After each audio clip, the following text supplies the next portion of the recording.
বন্ধুরা, কেউ কিছু মন খারাপ করবেন না। রাজনীতি নিয়ে একটু কথা বলবো। যে আওয়ামী লীগের আমলে ছিল ছাত্রলীগ, যুবলীগ, হেলপেট লীগ ছাড়া আর কোনো নেতা কর্মী ছিল না। যা বলছিল বড় ভাই আর ছাত্রলীগ আওয়ামী লীগ।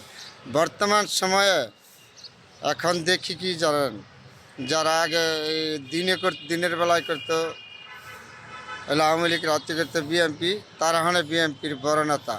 এই হলো রাজনীতিক পরিস্থিতি। রাজনীতি এমন একটা খারাপ জিনিস, সময় পরিবর্তন, রাজনীতি মানুষের চরিত্র পরিবর্তন হয়ে যায়, এটাই স্বাভাবিক, কিচ্ছু করার নাই। এখন বিএনপি যারা করতো, বিএনপিরা দেখতাম দিনে করতে হলে আওয়ামী লীগ রাইতে করতো বিএনপি। হাই রে মানুষগুলি এখন অতিরিক্ত পাট পরিবর্তন করে নিলেন।